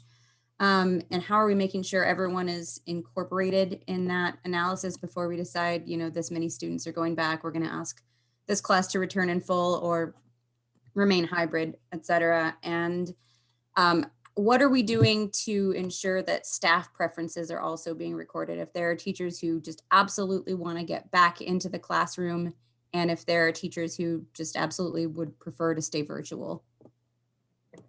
So that question came up today. I am meeting with principals tomorrow. Let's go to the student question first. I'm Yes, sorry. I can recap. Yeah. Yes, you wanna so repeat it? essentially she was asking how are we gathering and analyzing the data and also ensuring that everyone is incorporated, everyone's voices are heard in that feedback, and then how are we noting staff preferences, whether they want to return or not return. So number one, in terms of students, I will be meeting with principals tomorrow. We will determine what's the best methodology to get information from parents. Right now, all kids are logging on. So they're logging on. So they're engaged right now. We are questioning if we're going to do a survey or not survey.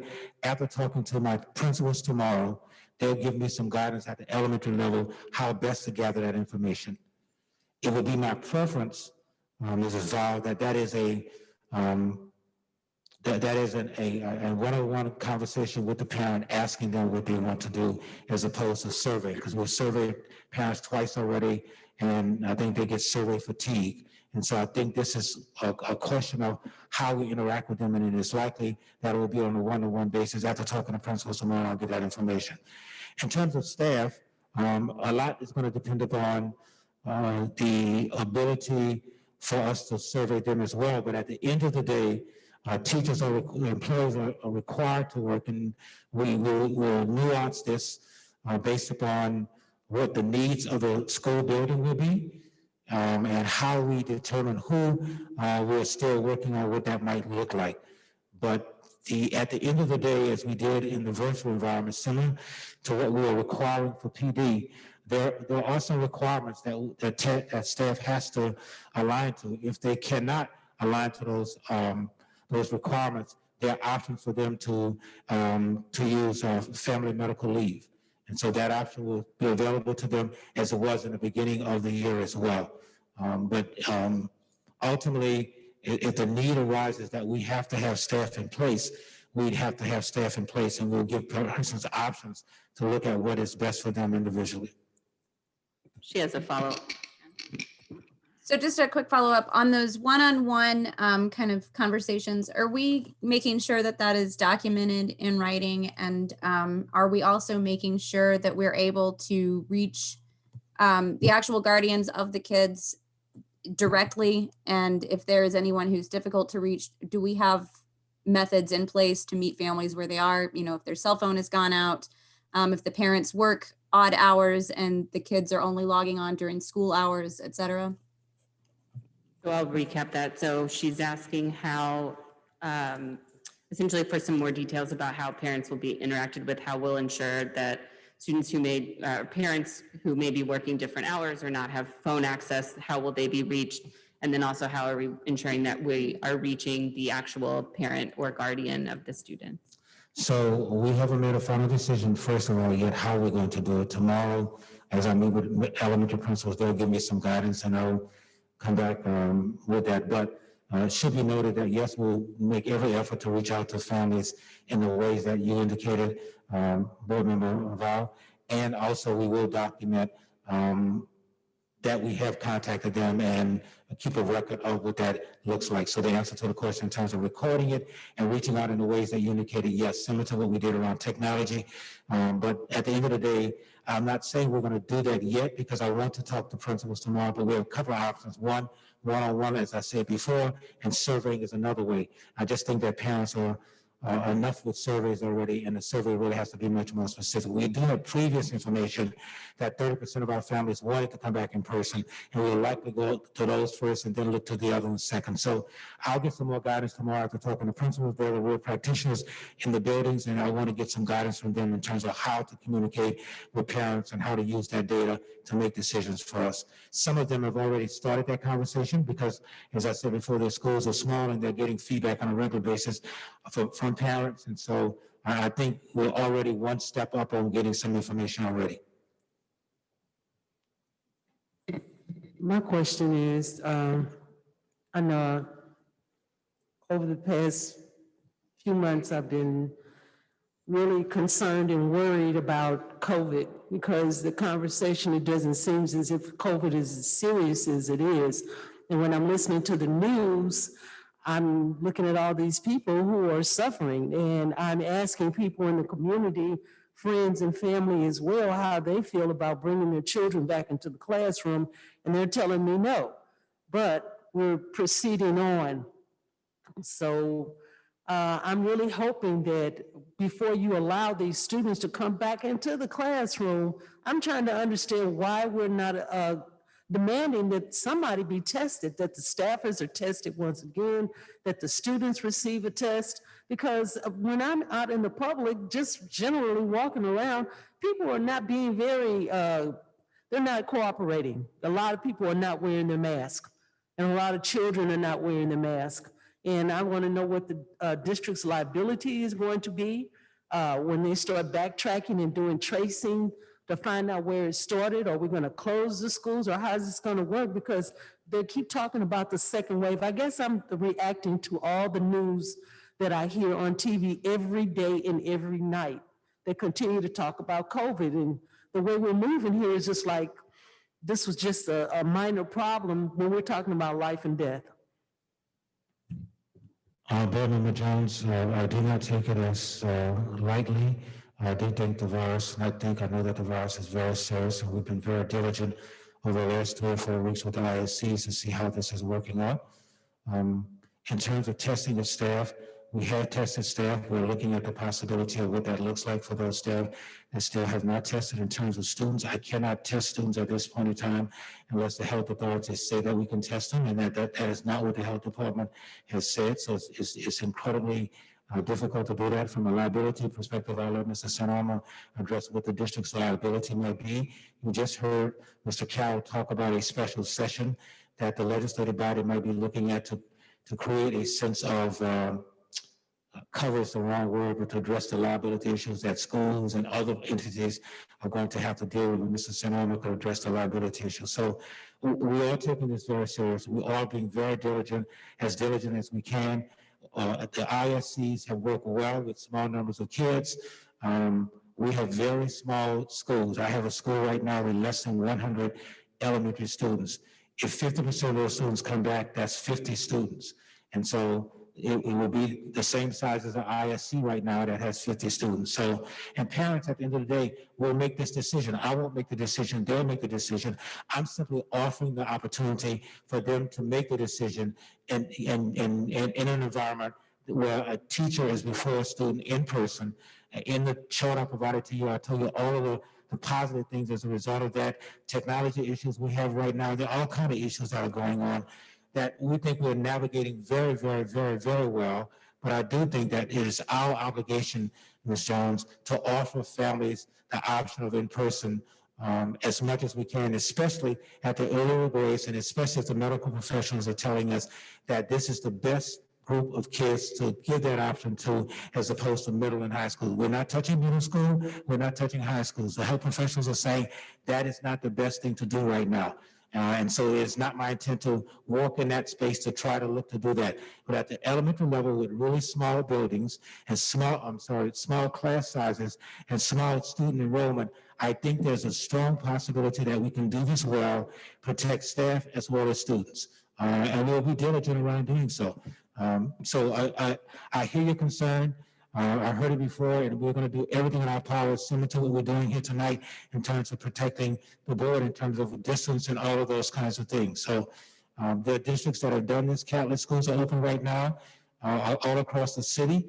Other schools are open as well. Charter schools are looking to do the same thing that we're looking to do. I was on a call with them earlier this week. They're looking to do the same thing as early as October as well. So it is consistent with what's happening across the region and in the city with the due diligence that the health director told us that we must follow in terms of the mask wearing, the washing the hands, the 6 feet of distance, all of those kinds of precautions we're going to try to put in place. And if we can't do it, and we have to have a situation where we have to shut down a building, the health department will give us direction and we will shut down the building. One of the things I did not add here that's on the sheet that you have is that we're looking to hire our own contact tracers as well, at least 2 contact tracers such that we could have in-house contact tracers to assist us with, if a case happens, that we can go back and determine where who else might be exposed. Question is, October 19th, is that the beginning of the new quarter or Yes, something ma'am. like that? It is the beginning of the new quarter. Yes, ma'am.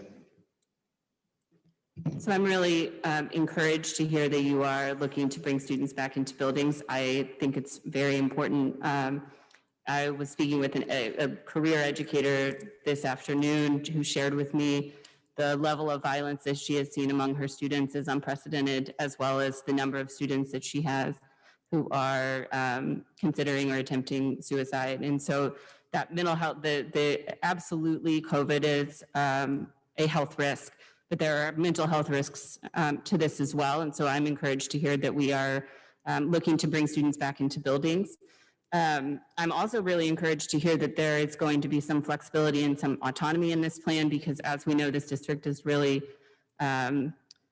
has very different needs in a lot of its buildings. And so it may quite well be that the schools who are the smallest are also the students who have the most needs. And so looking at ways that we can serve different populations differently, I think is very important from an equity standpoint. So I'm happy to hear that there's going to be that level of autonomy across the district. The fact to me that the ISCs have been operating for as long as they have and have only had the one case, and that we know the parochial schools and some charters have been back as well, and are demonstrating that it is possible to do this in a safe way. So I guess I would like to hear, and I would also like to reiterate what Adam spoke about with the special ed students. I think as we look at grades, also looking at special education needs, because I do think sometimes that transcends the lines of age. So just would encourage you to look into that as well. So I would like to hear some more about the safety precautions that you're going to put into place. So I know over the summer, the School Restart Task Force met frequently and there were a lot of plans. Are you looking to reconvene the task force? And then what types of how has the plan changed from the summer now that we know a lot more about COVID, compared to June? First of all, yes, I do plan on bringing back the task force next week. I want to have the conversation with the board first, talk to my principals second. The requirements that we put in place in our plan, we put that in place in the ISCs. And so we've learned some things. I don't want to go to all of the nuances of it, but we've learned some things as it relates to it. Probably one of the big things we learned is we need to have much more, at least more signs for younger kids. They gravitate to standing on a 6-foot sign. They like that kind of stuff. And so making sure that we have those signs there. In addition to that, one of the things that we've learned as well is that kids seem to follow the rules very, very well. Teachers, on the other hand, follow the rules as well, but they're much more social and they're talking to each other and they are getting closer to each other than probably to the adults, not just teachers. I know, don't want to align this to teachers, but adults seem to be not a concern, but much more social in terms of that interaction. The third thing I think we've learned is trying to keep kids in pods, meeting in the same classroom as much as possible is something that we need to look at. So the possibility of having a set of kids stay in that same room and having adults rotate to support them is one of the things that we're looking at as well. And I guess the last thing is in the ISCs, and this has worked relatively well, is that the same kids are coming on a regular basis. We're not allowing any new kids in. So once parents make a decision, they'll be making a decision for the entire quarter. We're not going to allow parents to drop kids off on Monday and come back 2 weeks later. Whoever's in that pod, in that classroom, they'll stay until the January likely before another change takes place. So once they say, I'm coming on October 19th, they could always pull out, but we won't be allowing new kids to come in on a regular basis. Similar to what happens right now, in a regular school day, you have different kids come in on different days all of the time, absences and other kinds of things.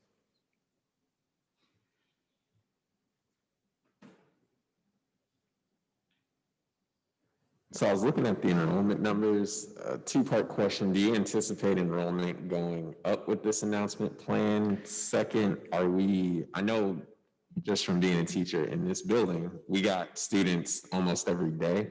Are we seeing the same trends in enrollment as we usually see, or is it tougher now? Because I know students and families had to choose at a certain point, this is where you're going, and they're not allowed to change that for the quarter. So has that affected current enrollment? Excellent question. We are reopening enrollment at the pre-K level today that will run all the way until Monday. We had closed it. We believe because we're down pre-K students, I've kind of told the board that, we're going to allow one more week of pre-K enrollment. We legally have to take kids in whenever they come in. But what we will do is push those students to virtual as opposed to in person. So while the numbers will continue to go up, so to answer your question, I do think the numbers will continue to go up until September 30th. And I do think this announcement might buoyant the fact that more kids might come. But I want to be clear that part of what we think will be happening if numbers come in is that those kids will be diverted to virtual, 100% virtual as opposed to coming into the building, which won't impact the size of the environment that we are trying to do, at least until January. At the high school and middle school level, it doesn't matter because they're going to be virtual anyway, so that impact is going to be minimal. At the K2 level for the first week or the K6 level for that 2-week period of time, if the numbers go up, we're likely to shift those students to virtual, since virtual will still be a component in the larger school, and the other schools it may not be, but we'll have enough room to accommodate kids coming in. Thank you. And then my last question is just for prep time for teachers. So preparing for virtual teaching, probably very different than preparing for in-person teaching. Do we know or have an idea of how much prep time, PD time we're going to allow teachers to be able to prepare for this switch? That conversation, excellent question. I met with the network superintendents today, and they're asking for more than one day to prepare. So there is a possibility, Mr. Lane, that we may look at the 15th and the 16th since we're closing the ISCs on the 14th. But I want to have that conversation with the principals tomorrow. And again, this is going to be nuanced. There may be some teachers that feel 100% comfortable and ready to go back on the 19th. Those schools, everybody's going to start on the 19th. Whether we give more prep time earlier, like the 16th, 15th, or 14th, is another question. But we'll have the ability to do that since everybody's virtual right now. Natalie has a question. So if we do have an emergency circumstance where we need to close specific schools, how are we going to ensure continued instruction in those locations, making sure we have no learning loss? And is DESE working with us on relaxing any of the performance expectations for this year when those things are taken into account? So her question was, if there is a situation where school has to close for quarantine purposes, how will we ensure that learning continues and minimize learning loss? And then is DESE relaxing any performance standards or other district requirements? So I'll take the last question first. The Department of Education secretary said that all students, that they will not relax any state assessments this year. That was articulated when a state asked, and they were told no. So Betsy DeVore has said publicly that there will not be any relaxing as it was last year. That's number one. So the State Department of Education cannot relax those without risk of financial impacts. So it is unlikely that that occurs. In terms of the continuation, if there's a quarantine, all students will still have their technology. And so we simply switch to 100% technology and virtual. So if I have to close down Clyde C. Miller and that school is back open, then simply we go back to virtual for 2 weeks because that's the quarantine time that the health department has indicated. So it's likely that we have to close the school, that we go 100% virtual.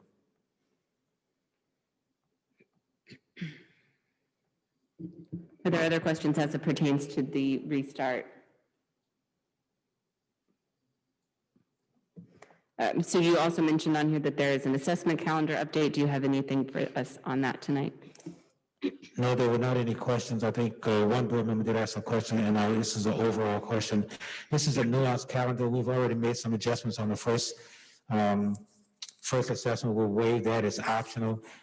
If we come back to in-person at the elementary level, we'll probably have to make some adjustments as that as well.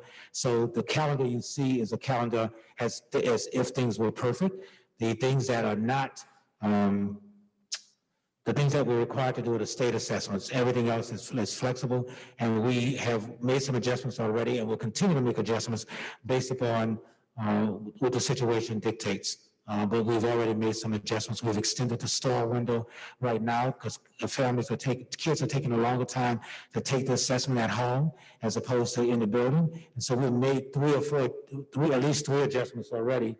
And we will make others as a need dictates. But I want to indicate again, the state assessment is still on, and so we have to make sure that we're preparing students and staff looking at data to make sure that we can do well on the state assessments, because they have not been waived. So would it be possible for us to get a idea of the preliminary data at the October meeting as it pertains to the internal district assessments? So it was my intent to do so. We've extended the window for STAR. I will know, I think we're going to extend that window. It closes on Friday. We will likely extend it another week. If we're able to get the data back, and I'm not looking at Ms. Van Oor right now, but if we're able to get the data back, we will have a preliminary report for you on October the 13th.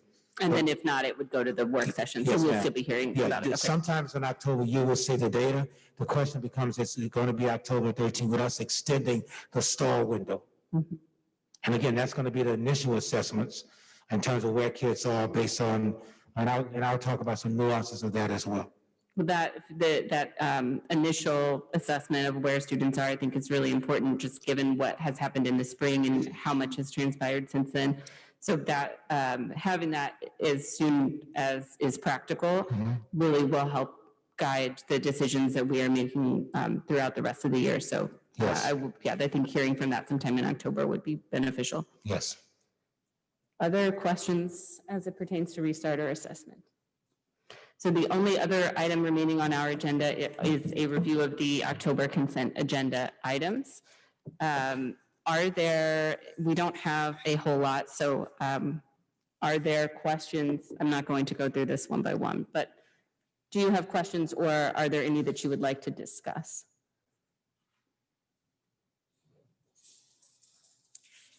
If not, is there a motion to adjourn and move into closed session? Madam President, just Yes. one last thing. On your table are two sheets.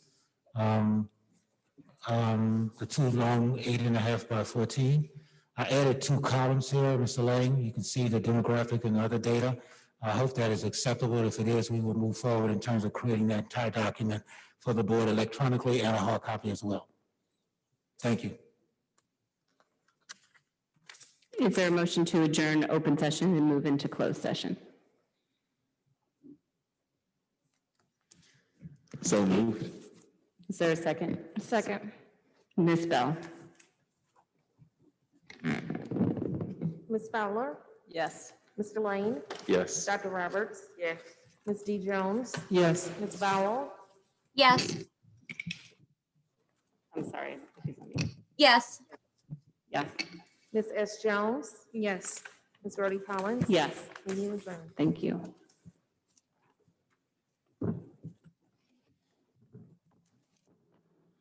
We will reconvene upstairs to start